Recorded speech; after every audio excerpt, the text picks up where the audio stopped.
Selamat malam semuanya. Perkenalkan nama saya Jason Lee. Video ini dibuat untuk memenuhi ujian akhir semester mata kuliah Perekonomian Indonesia. Uang beredar, keuangan negara, dan kebijakan ekonomi nasional. Rangkuman sesi 8-14. Kebijakan moneter fiskal dan perdagangan luar negeri. Universitas Esa Unggul, Fakultas Ekonomi dan Bisnis. Berikut adalah 7 topik utama, yakni 1. Uang beredar dan kebijakan moneter BI. 2. Keuangan negara dan APBN. 3. Kebijakan perdagangan luar negeri. 4. Siklus bisnis. 5. Pembangunan otonomi daerah. 6. Perkembangan ekonomi dunia. 7. Peran Bank Indonesia dan kesimpulan. Pada sesi 8, uang beredar adalah total uang di masyarakat, terbagi menjadi M1, yaitu uang kartal dan gira, serta M2 yang ditambah simpanan likuid. Jumlahnya sangat memengaruhi ekonomi. Jika terlalu banyak akan memicu inflasi, sedangkan jika terlalu sedikit dapat memperlambat laju pertumbuhan ekonomi. Karena itu, Bank Indonesia mengendalikan melalui sumber instrumen kebijakan moneter seperti suku bunga acuan, operasi pasar terbuka, dan giro wajib minimum demi menjaga stabilitas harga, nilai tukar, serta pertumbuhan ekonomi nasional. Sesi 9. Keuangan negara dan APBN.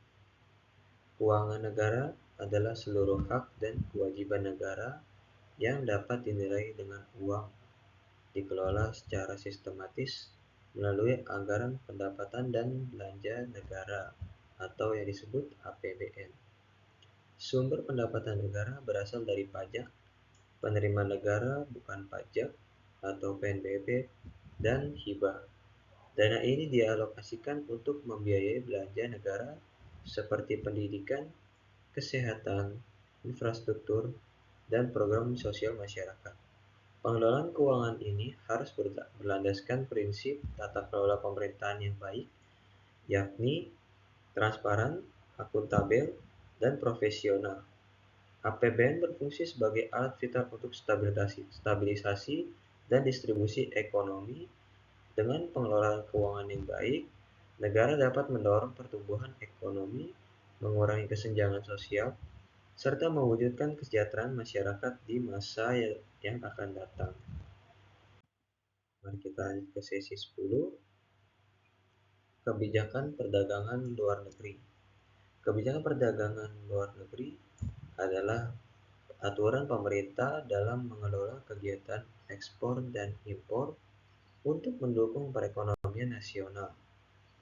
Tujuannya meliputi peningkatan devisa, penciptaan lapangan kerja, serta perlindungan industri dalam negeri dari persaingan global. Pemerintah menggunakan instrumen seperti tarif, kuota, subsidi, dan standarisasi produk untuk mengatur arus perdagangan ini. Di Indonesia, kebijakan ini diterapkan secara selektif dengan menyeimbangkan keterbukaan pasar dan kepentingan nasional. Salah satu strategi utamanya adalah hilirisasi, yaitu mengolah bahan mentah menjadi produk bernilai tambah sebelum diekspor.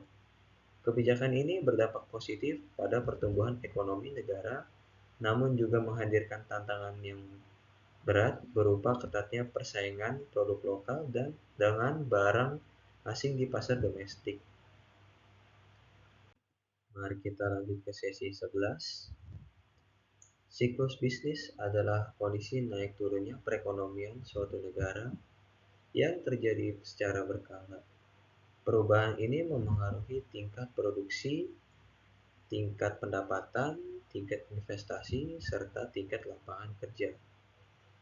Secara umum, terdapat 4 fase utama yang pasti dilewati, yaitu fase ekspansi, fase puncak, fase resesi, dan fase palung, sebelum akhirnya masuk ke tahap pemulihan Dinamika siklus ini sangat dipengaruhi oleh kebijakan pemerintah dan kondisi ekonomi global. Oleh karena itu, penting sekali untuk memahami materi bagi kita untuk menganalisis situasi di masa depan. Yang pertama ada ekspansi, yaitu kedua puncak, ketiga resesi, keempat palung, dan tahap terakhir pemulihan. Mari kita lanjut ke sesi 12. Pembangunan dan otonomi daerah. Pembangunan bertujuan untuk meningkatkan kesejahteraan masyarakat dan mengurangi kesenjangan sosial. Untuk mempercepatnya, diterapkan sistem otonomi daerah yang memberi wewenang kepada pemerintah untuk mengelola potensinya sendiri. Um, Misalkan daerah tersebut punya um, semacam sawah yang besar, uh, punya tanaman kopi, um, kopinya itu khas untuk daerah situ aja, jadi orang banyak yang bisa um, mau mengambil uh, bahan kopi dari situ karena ada ciri khasnya. Lalu untuk melalui kebijakan ini, pembangunan menjadi lebih efektif dan tepat sasaran. Namun, keberhasilan otonomi daerah sangat bergantung pada kualitas SDM serta tata kelola pemerintahan yang transparan. Menurut saya sendiri, kunci utamanya adalah memfokuskan pengembangan pada potensi unggulan di setiap daerah yang tadi saya sebutkan. Misalkan punya ladang yang banyak, tanaman kopi atau apa spesialitas dari daerah tersebut untuk dijual kepada daerah lain, mungkin palm sugar atau semacamnya, supaya kesejahteraan daerah tersebut itu maju. Jangan lupa itu untuk lebih baik perusahaan daerah untuk pemasukannya ke daerah tersebut, karena kalau yang kelola swasta itu sama aja, nanti masuknya ke kantong swastanya lagi. Dengan begitu, pertumbuhan ekonomi akan lebih merata dan kesejahteraan masyarakat dapat terwujud maksimal. Sini otonomi daerah memberi wewenang kepada pemerintah daerah untuk mengelola potensinya sendiri agar pembangunan lebih efektif dan tepat sasaran. Syarat keberhasilannya yaitu kualitas SDM daerah. Yang paling penting itu SDM dulu. Jadi kita harus human resource-nya itu harus bisa berkembang supaya dia punya banyak skill, dia tahu harus ngapain. Ya, terus tata kelola pemerintahan yang transparan, fokus pada potensi unggulan tiap daerah. Kunci utamanya adalah memfokuskan pengembangan pada potensi unggulan di setiap daerah. Dengan begitu, pertumbuhan ekonomi akan lebih merata dan kesejahteraan masyarakat dapat terwujud maksimal. Kita lanjut ke sesi 13, perkembangan ekonomi dunia. Ekonomi dunia sangat dinamis dan saling bergantung melalui perdagangan, investasi, dan arus modal internasional. Dinamika ini dipengaruhi oleh kondisi geopolitik, konsumsi, serta sistem ekonomi yang dianut suatu negara, baik kapitalis, sosialis, maupun campuran. Proyek besar seperti Belt dan Road Initiative memperkuat konektivitas, tetapi menuntut sikap waspada agar tidak memicu ketergantungan. Karena tujuan utama interaksi ekonomi internasional adalah mencapai kemakmuran, maka pemahaman tentang ilmu ini sangat penting bagi Indonesia. Hal ini berguna untuk mengantisipasi risiko global dan memanfaatkan semua peluang demi mewujudkan pertumbuhan ekonomi nasional yang stabil serta berkelanjutan. Tujuan utama ekonomi internasional adalah mencapai kemakmuran, yang pastinya kita semua mau negara kita makmur, masyarakat kita makmur. Kita nggak boleh saling makan-memakan, kita harus bekerja sama, kita harus tahu situasi kondisi negara, ekonomi negara yang lain, kebijakan mereka, Karena setiap negara punya kebijakan, maka dari itu kita kalau misalkan berdagang atau ekspor ke negara orang lain, kita juga harus hati-hati dengan peraturannya, kalau enggak kita nanti dikejar-kejar oleh em, pajak di daerah sekitar situ. Eh, Mari kita lanjut ke sesi 14. Peranan Bank Indonesia. Dari materi ini, saya simpulkan bahwa Bank Indonesia berperan krusial dalam menjaga kestabilan nilai tukar rupiah melalui kebijakan moneter. Independensi BI sangat penting agar seluruh keputusan dapat diambil secara objektif tanpa campur tangan pihak luar. Selain itu, tingkat kesehatan bank dinilai menggunakan metode KAMEL.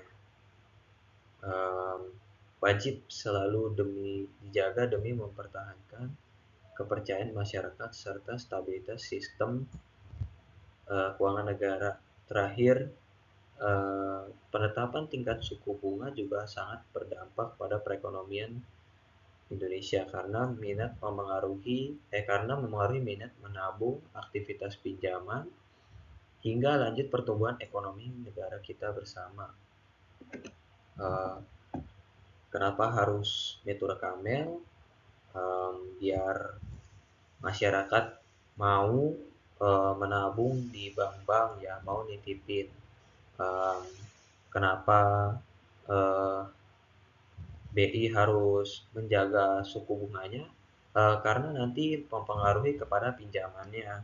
Karena kalau misalkan bunganya semakin mahal dan semakin banyak orang yang nggak mau minjam, otomatis nanti masyarakat yang deposito pada bank itu um, mau bunganya. Kalau misalkan bank nggak punya uang untuk ngasih bunganya misalkan 5% setahun. Nah, nanti itu uangnya nggak tahu gimana caranya harus ada. Dan biasanya bank-bank yang sering pinjemin itu harus ngasih bunga di atas bunga deposito. BRI juga untuk menjaga supaya bunga bunga pinjaman tuh nggak terlalu tinggi. Kalau misalkan terlalu tinggi, nanti dia dicapnya scam. Nah, itu kalau misalkan suatu bank hancur, nanti bank-bank yang lain akan kena. Misalkan bank BCA bunganya 12%, ada embel-embelnya. Kalau misalkan ada embel-embelnya, nanti bank yang lain juga dicap begitu. Ini sama dengan BCA, nggak ada bedanya. Kenapa kita harus nabung? Kenapa kita harus deposito? Mendingan ambil aja semua ini uangnya. Ringkasan mengenai ketujuh topik tersebut. Untuk moneter, BI menjaga jumlah uang beredar dan stabilitas rupiah agar inflasi terkendali. Untuk fiskal, APBN mengelola pendapatan dan belanja negara secara transparan dan akuntabel. Perdagangan, hilirisasi dan instrumen tarif melindungi industri sekaligus mendorong ekspor. Siklus bisnis dan dinamika global menuntut kebijakan yang adaptif. Pembangunan, otonomi daerah mempercepat pemerataan lewat potensi unggulan lokal. um, menyatukan seluruh materi, kebijakan moneter dan fiskal saling melengkapi, perdagangan luar negeri dan hilirisasi saling memperkuat daya saing, siklus bisnis dan dinamika global menuntut adaptasi kebijakan, otonomi daerah mendorong pemerataan pembangunan. Kesimpulannya, kebijakan moneter, fiskal, dan perdagangan saling terkait menopang ekonomi nasional. Pemahaman menyeluruh atas ketujuh topik ini membekali kita untuk menganalisis arah kebijakan ekonomi Indonesia di tengah dinamika global.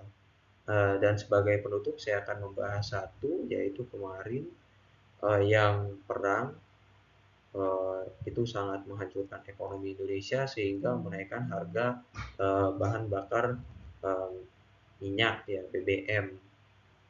Itu dampaknya kalau nggak salah naik sekitar 30% dari harga normalnya, dan itu sangat mempengaruhi em, eh, pendapatan per kapita suatu daerah. Semisalkan em, 100.000 25% untuk bensin, jadi 100.000 30% untuk bensin.